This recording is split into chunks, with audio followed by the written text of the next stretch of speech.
Assalamualaikum warahmatullahi wabarakatuh. Alhamdulillahirabbil alamin wassalatu wassalamu ala asyrofil anbiya'i wal mursalin wa ala alihi washabbihi ajmain amma ba'd. Izinkan saya di sini perkenankan untuk menanggapi beberapa pertanyaan yang masuk ke saya, utamanya adalah terkait dengan bagaimana pelaksanaan sholat Id di tengah pandemi COVID-19 yang kita sekarang hadapi. Karena pandemi ini secara tidak langsung akan merubah tatanan hidup kita, termasuk adalah tatanan dalam peribadahan. Buktinya kita sering kali melihat orang-orang yang biasanya sholat tidak menggunakan masker, lalu kemudian sekarang orang sholat dengan menggunakan masker. Kemudian orang yang biasanya tidak menggunakan hand sanitizer, lalu sekarang banyak sekali orang-orang yang kemana-mana menggunakan hand sanitizer. Maka akan terjadi banyak sekali perubahan.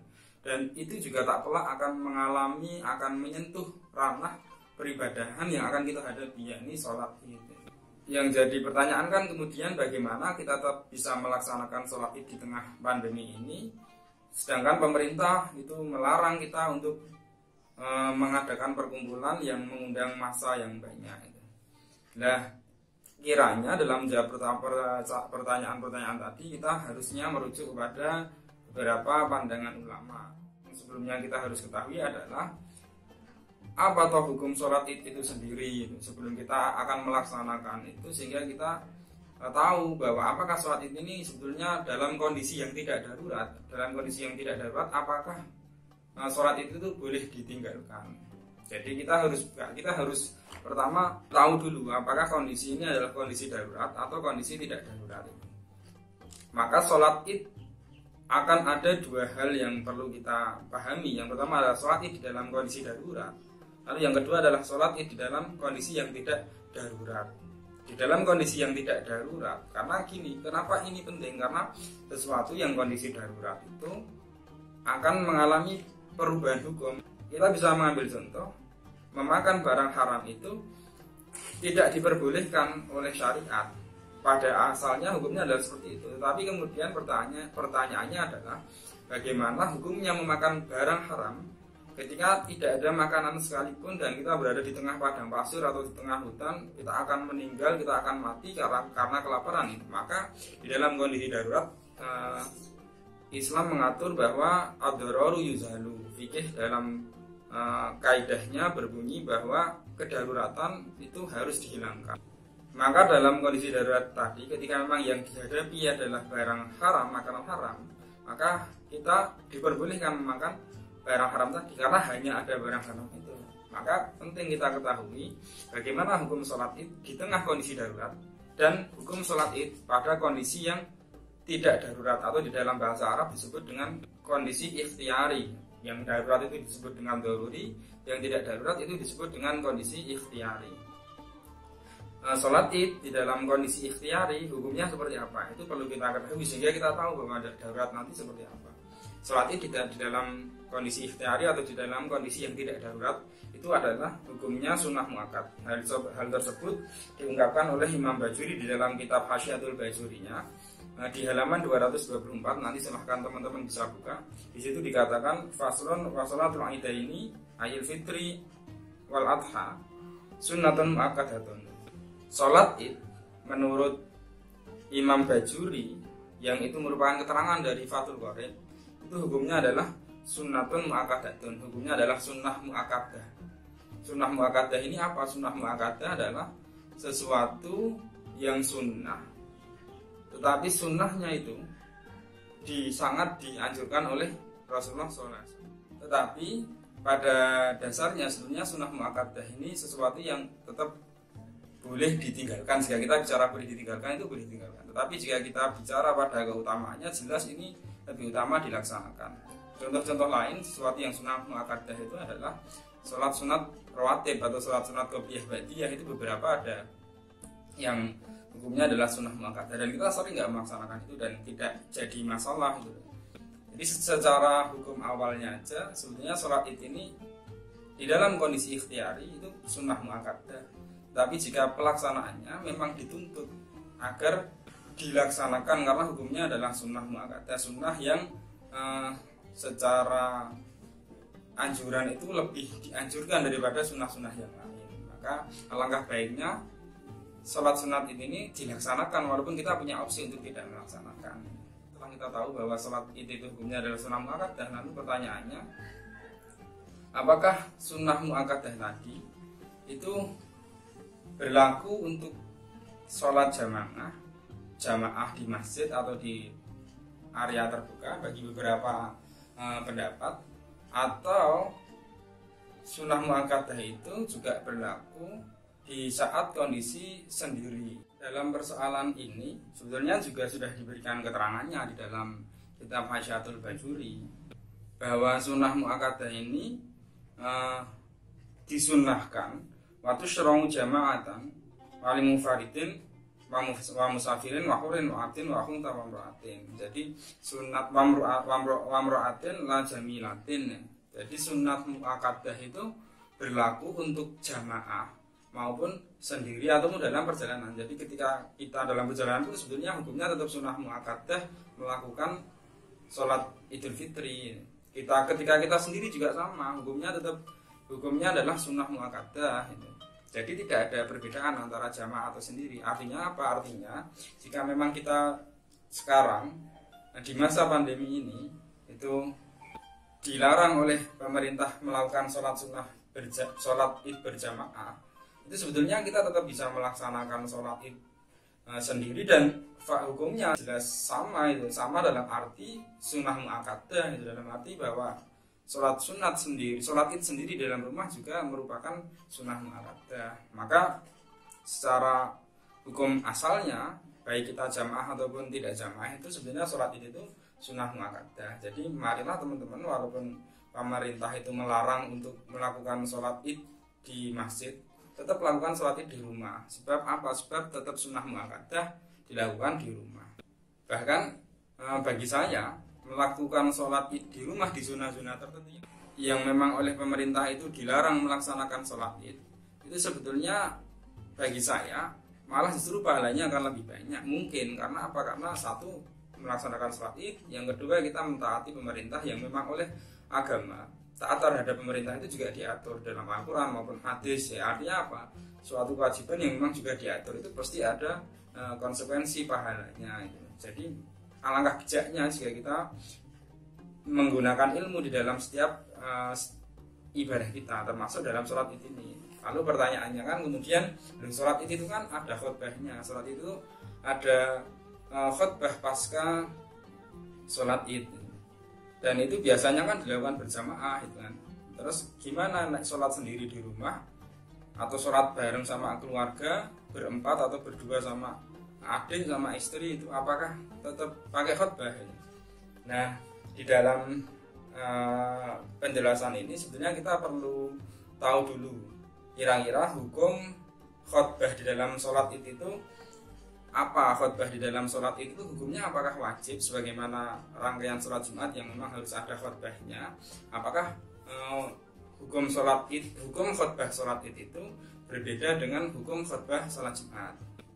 Di dalam kitab Hasyatul Bajuri yang menjadi rujukan saya, dan ini adalah kitab fikih Syafi'iyah, dikatakan wayakhtubu nadban ba'dahuma ayyir raqnataini khutbataini.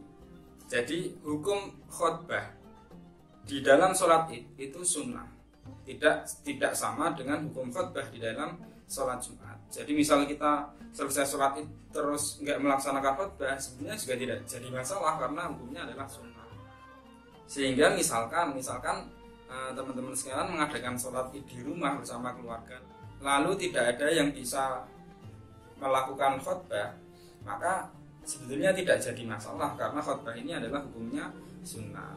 Karena nggak bisa khutbah gimana? Ya udah nggak masalah, nggak usah pakai khutbah juga atau hukumnya adalah sunnah. Kalau kita bicara kebolehannya jelas boleh tidak melaksanakan khutbah, tetapi kalau kita bicara utamanya ya yang utama adalah dilaksanakan khutbah. Tapi kan nggak ada yang bisa di dalam keluarga misalkan, ya sudah nggak usah pakai khutbah, nggak jadi masalah.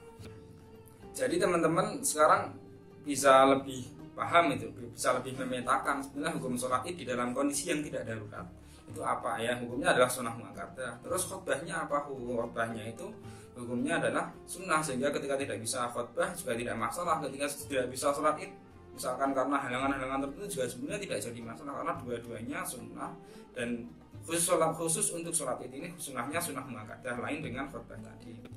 Tapi jika kita mencari kesempurnaannya, maka jelas kita harus melaksanakan sholat id dan juga harus berkhutbah. Harusnya bukan harus dalam arti bahwa wajib, tidak, tetapi dalam arti kita mencari keutamaan, maka kita dituntut untuk melaksanakan sholat id, dituntut untuk melaksanakan khutbah. Agar apa? Agar kita mendapatkan keutamaan dari Idul Fitri, agar kita mendapatkan keutamaan dari hukum yang sudah ditetapkan oleh Allah Subhanahu wa taala dan Rasulullah. Lalu muncul pertanyaan berikutnya, kalau kita melihat khutbah yang dilaksanakan pada sholat Jumat, kita akan menemukan di dalam khutbah tersebut ada kewajiban dihadiri oleh beberapa jamaah.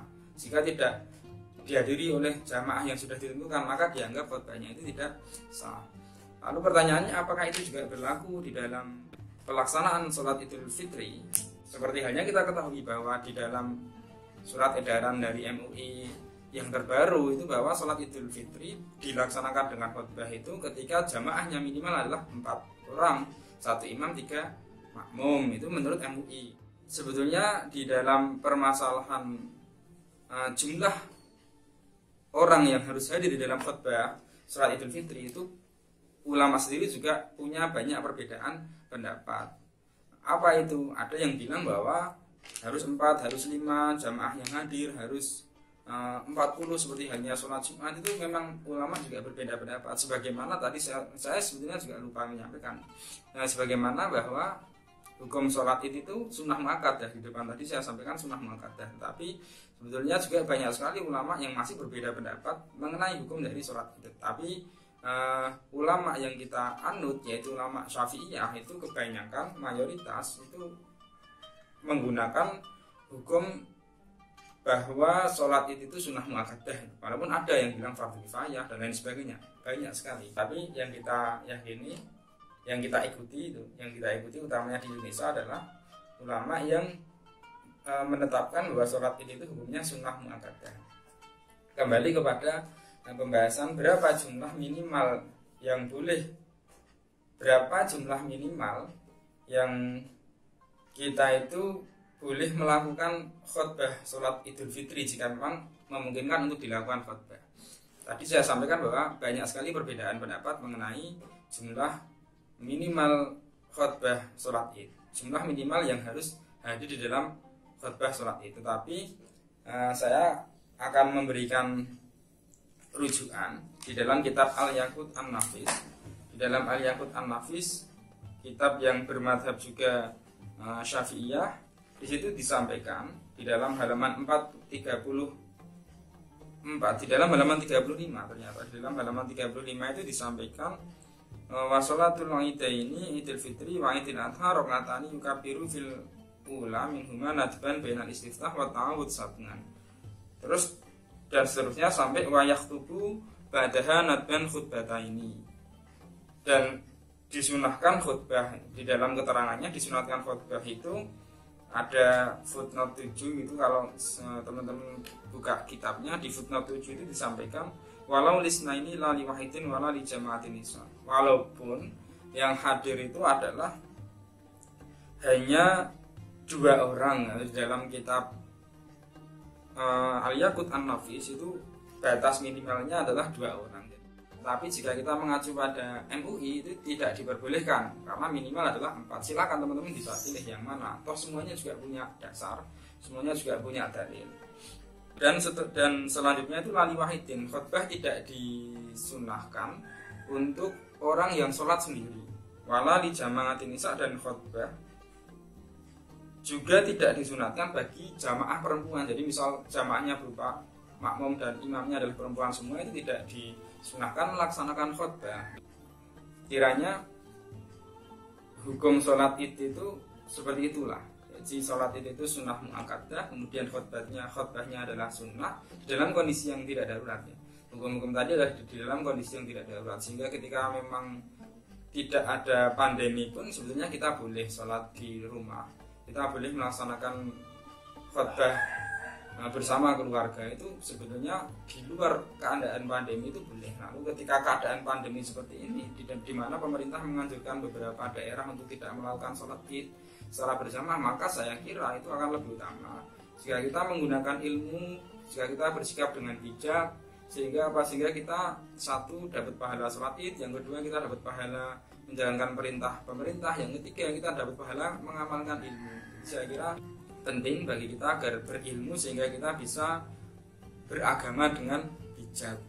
Mungkin masih bertanya, terus kira-kira yang tadi sholatnya sendiri dan di rumah itu gimana sih perlakuannya atau aturan-aturan mainnya? Itu ya sama kayak sholat Id yang kita laksanakan sama. Kalau itu teman-teman bisa cari di mana, referensinya sangat banyak. Dan semua saya yakin punya dalil, tapi yang penting apa? Yang penting kita itu mengamalkan sesuatu berdasarkan ilmu sehingga kita dapat pahala terhadap apa yang kita lakukan. Cukup sekian dari saya. Assalamualaikum warahmatullahi wabarakatuh.